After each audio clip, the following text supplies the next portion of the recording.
Hello and welcome to the River Channel's St. Croix County Board Candidate Forum. My name is Meg Heaton, and we have previously interviewed the candidates for the position of District 4 Supervisor on the St. Croix County Board in the upcoming April 3rd election. District 4 is located in the village of North Hudson. The candidates are incumbent Tom Coulter and challenger Howard Novotny.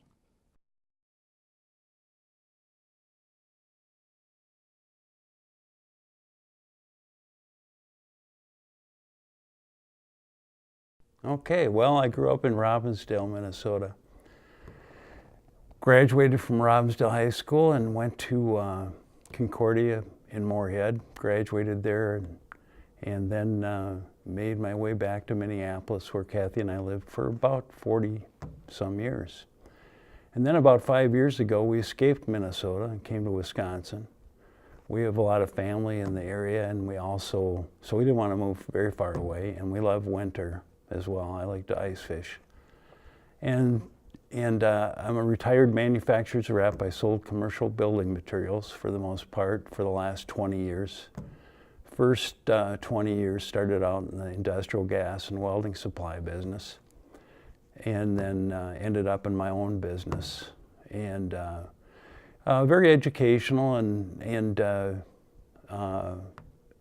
in terms of getting to know a wide variety of business people and employers and from all sorts of walks of life. So have a rich background, I think, in knowing and meeting and understanding people's issues and problems.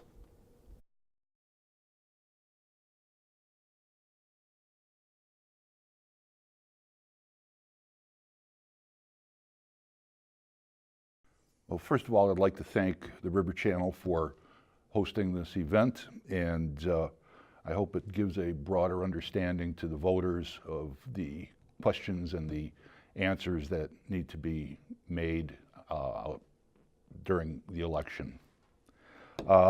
First of all, I was raised in the Chicago area, spending most of my youth in a small village called Riverside outside of Chicago. And in my 39-year career with 3M, I've been posted in Chicago, Tampa, Orlando, Florida, and then finally in the Maplewood headquarters. My role with 3M has been global technical service, where I basically trained 3M employees globally as well as customers. I've been married to my wife, Karen, for the past 40 years. We have 3 grown children, Jessica, Rebecca, and Carrie. I've got 2 grandchildren who I modestly have to say are the best looking kids I've ever seen. Sorry, Jessica, Carrie, and Rebecca. I'm proud to say that my family has supported me on whatever adventures I've taken them on in my career. I proudly served on the St. Croix County Board from 2014 to 2016 and was on the Health and Human Services Board as well. In addition to my county duties, I've been on the Village of North Hudson's Recreation Board for the past 10+ years.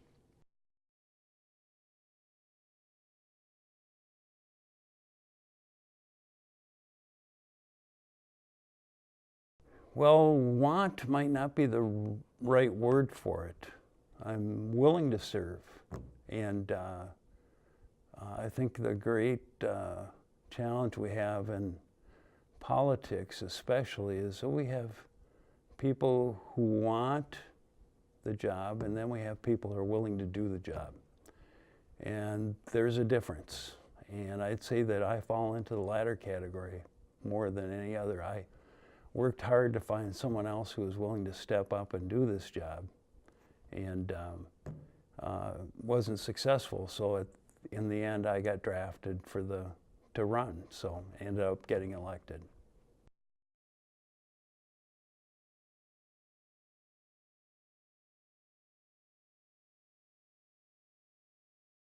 I've always had the philosophy that somebody should be paying it forward for future generations.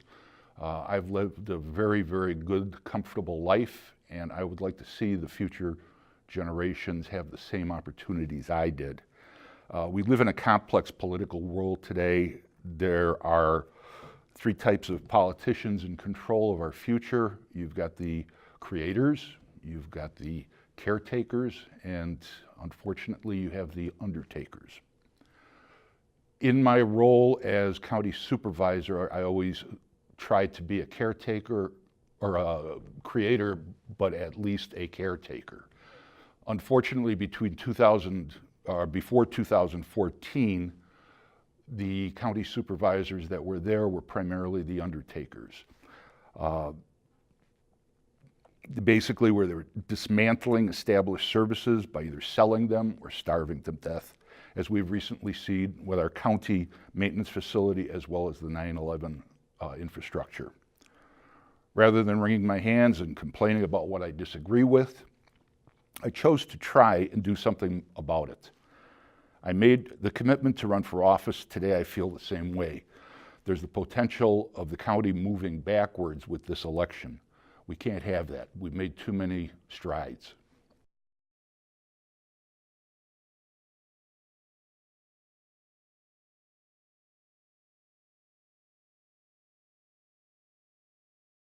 Well, there are a lot of issues, but I've picked out a few you can't deal with everything in terms of the knowledge and depth required to address them.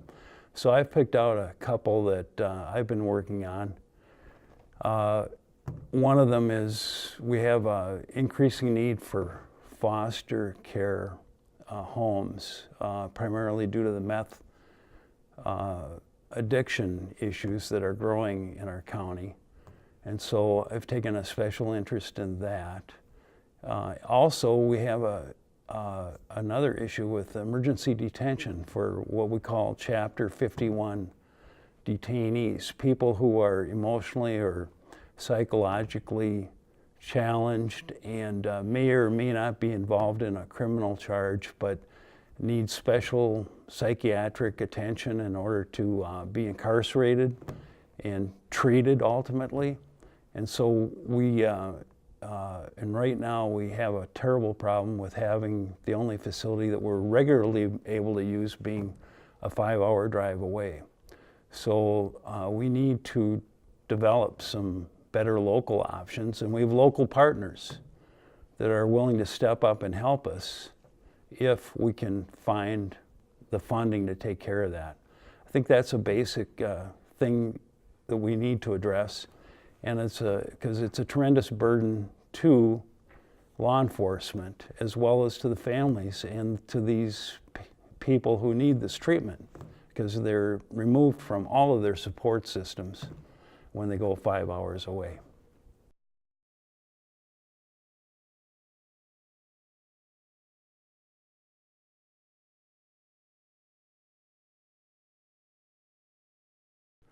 St. Croix County is the fastest growing county in the state of Wisconsin. With the completion of the St. Croix Crossing Bridge, that growth will continue. Recent studies indicate that the population of St. Croix will grow 41% by 2040. With that growth in population, services must also grow. Highways will be required. Services currently provided by our first-rate county employees will also grow with the population. The question will be asked, how are we going to pay for it? As the population grows, so grows the tax base. St. Croix County ranks 19th out of 72 counties in population. It ranks 57th out of 72 in tax levy per capita. We need to maintain that frugality, but also continue to provide services that our constituents demand. By doing this, businesses are more likely to come into the county and expand.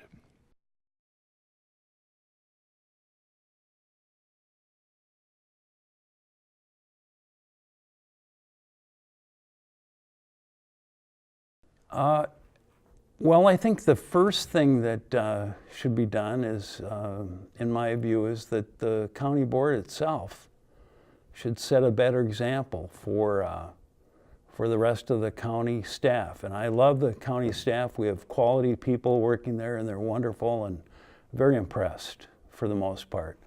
The county board blew through its budget in terms of its operations because it has too many meetings. One of the reasons is it has too many committees, and we need to reduce that, streamline it a bit more. The other reason is because some of the committees have not enough purpose to have so many meetings, and so we need to get a little more efficient about what we do at those meetings, and many of them can be eliminated. I go to too many meetings where there's really no business to be transacted, and we spend a lot of time with wonderful reports and PowerPoints, but they're things that could be handled a lot more easily without having a meeting to do that. So I think we need to set a better example as a board in the first place before we should start looking at other departments.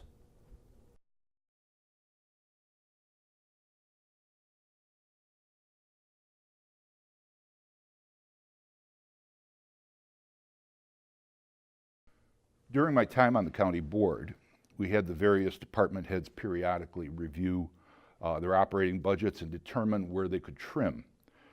While that worked in the beginning, you get to a point with increasing population and high demand for services, you are left with the cold hard fact that if saving money is your only goal, then the only way you can do that is to start disappointing some of the citizens. Until I can get back to the board and have the ability to intimately study the various departments and their budgets, it would be wrong to make statements about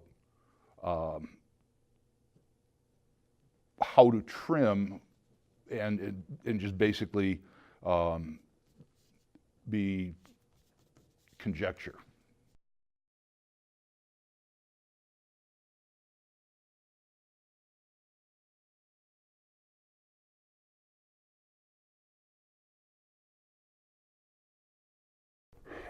Well, I went around and round with our community development folks and our highway department because we have a new bike path, loop trail, that in conjunction with the new bridge. And I got acquainted with a lot of bicyclists because we were looking at a very expensive bike plan for the county. And I voted against that. And one of the reasons is that these bike paths become maintenance orphans. And what I discovered was the bike path that's already exists across the I-94 bridge, which opened in 1995 and tracks around to the Dairy Queen in downtown Hudson. I inquired I had some bicyclists complain to me about its condition and the lack of maintenance. And so I inquired as to who was responsible for that maintenance, and nobody could tell me.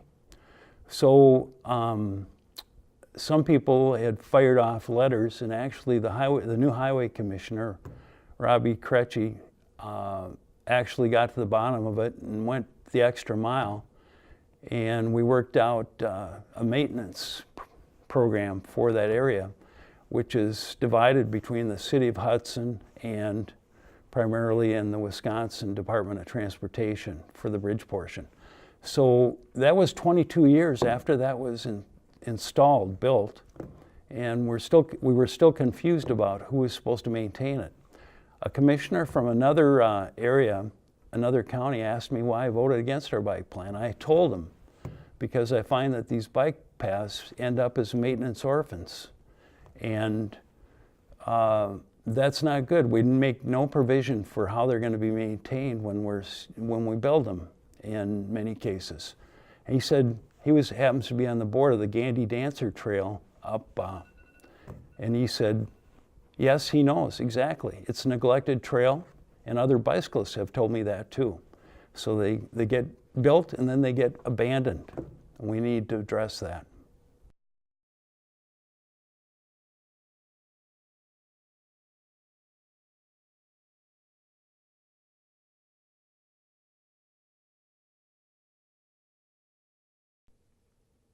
During my time on the board, we established programs that established a schedule for each of the areas of concern requiring preventive maintenance or upgrading.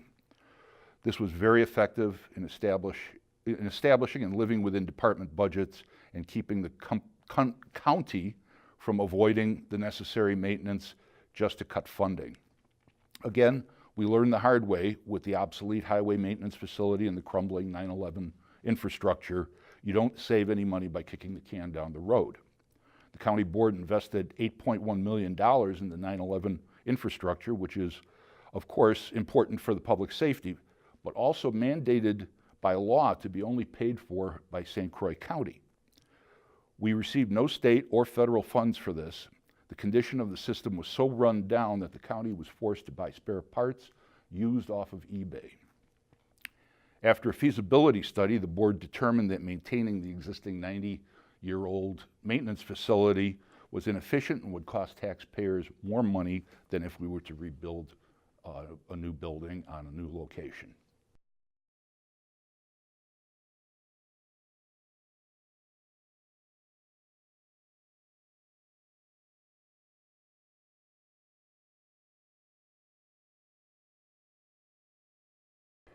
Well, one of the basic challenges, I think, in infrastructure, which is everyone's favorite topic, is wastewater treatment. And there's some very significant issues with a fairly new plant out at Hammond and another plant in Roberts. And also the city of Hudson, which North Hudson depends on too, is nearly at capacity, and so they're going to have to make some provisions for some more capacity if we're going to accommodate growth. Maybe some collaborative effort in the region is required, and maybe as a county we have a role to play in that. Usually it's a local municipal issue, but maybe we can help. So that's one infrastructure issue that is everyone's favorite at cocktail parties to talk about. So I don't bring that up a lot, but it's important and it can restrict our growth. So we need to address that. The other thing is that we're growing, but our spending and the growth of county government is outpacing the growth in our economy, our population, and our pocketbooks. And so we need to address that and not outkick our coverage with our spending just because we think we're growing a great deal. This year, we increased our equalized value throughout the county by between 7 and 8%. More than three quarters of that increase was as a result of increased valuation on existing property owners. Less than 25% was due to new construction. So every time we increase that, what we put on the tax levy, we're increasing right now taxes on existing homeowners and business owners.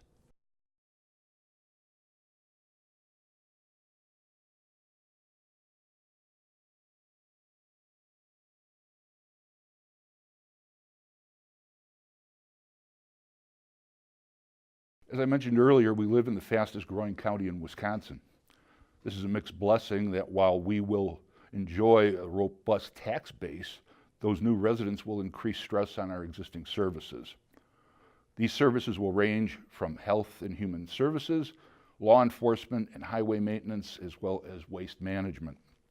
Long-range planning needs to be in place, and that planning implemented to keep the growth sustainable.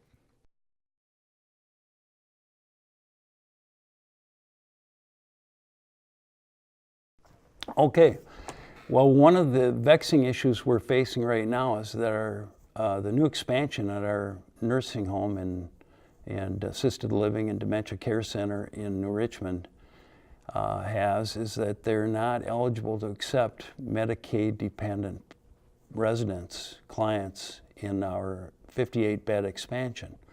We're grandfathered in the 50-bed skilled nursing center, so we don't have to go through this intensive bureaucratic review that was introduced during the Obama years. But we do for the 58 expansion beds. So right now we only have 17 of those 58 potential beds occupied. And until we become Medicaid certified, we're not able to do that, accept anything but private pay patients. So we have a public comment period, which will hopefully begin by the end of this month. And then it has to go after that period and state review. It has to go for federal review. So we're probably still months away from Medicaid approval. I'm using all the influence I have every place to try and expedite that process. 70% of the patients in our skilled nursing center are Medicaid reimbursed. And so it's, and that's what the home was originally supposed to be for. So in the meantime, it's competing with the other providers in our market and damaging their opportunities to serve people who can't afford to pay.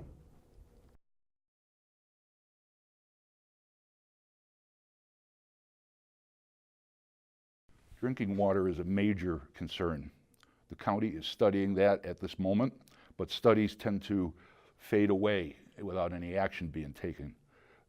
You could be facing an irreversible crisis. This needs to be kept front and center in the future.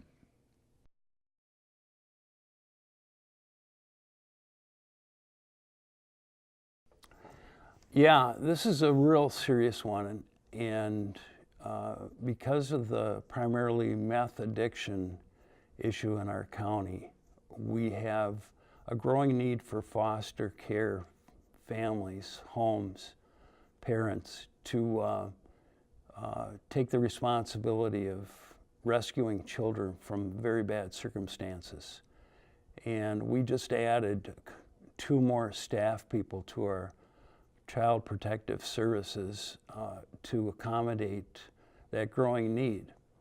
But you have a role in this too if you have a heart that's willing to accept these children. And I'd encourage anyone who's thinking about that or wants to explore the opportunity or knows someone who might to please call 715-246-8260. That's 715-246-8260. That's Child Protection Services in St. Croix County.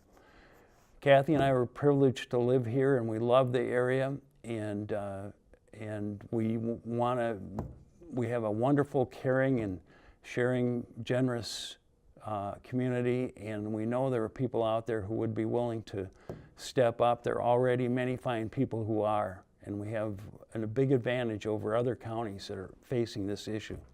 So thank you, and thank you Rivertown Media for sponsoring this opportunity to make this message. Thank you very much.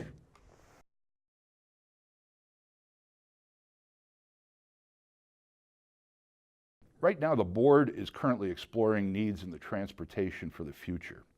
From what I have observed, that study is in its infancy, yet I have heard board members tell their constituents that the county is about to, quote, buy buses and hire drivers for what sounds like a system that would be envied by the Chicago Transit Authority. Nothing could be further from the truth. At this point, it is not known what is needed, but the board is doing what needs to be done. They're doing their homework. It will be made up of, the commission will be made up of 3 county board members and 6 residents. Business and industrial representatives will be on the commission as well. The opioid epidemic needs to be brought under control. During my time in office, we authorized funding for an assistant district attorney who would focus on that concern. We recently added 2 additional social workers to help handle the increasing number of cases that the county is seeing. That's a good start, but we still need to do more, and I look forward to working with Health and Human Services in the future in getting this crisis under control. I'd like to thank the Rivertown Channel for hosting this forum. It's been my pleasure to participate. On April 3rd, the voters in District 4 will be faced with a decision. They will choose someone who wishes for the past or someone who looks forward to the future and will do his best to pay it forward. If they choose the future, vote for Howard Novotny on April 3rd. For additional information and updates, visit my Facebook page at Novotny for St. Croix. Thank you.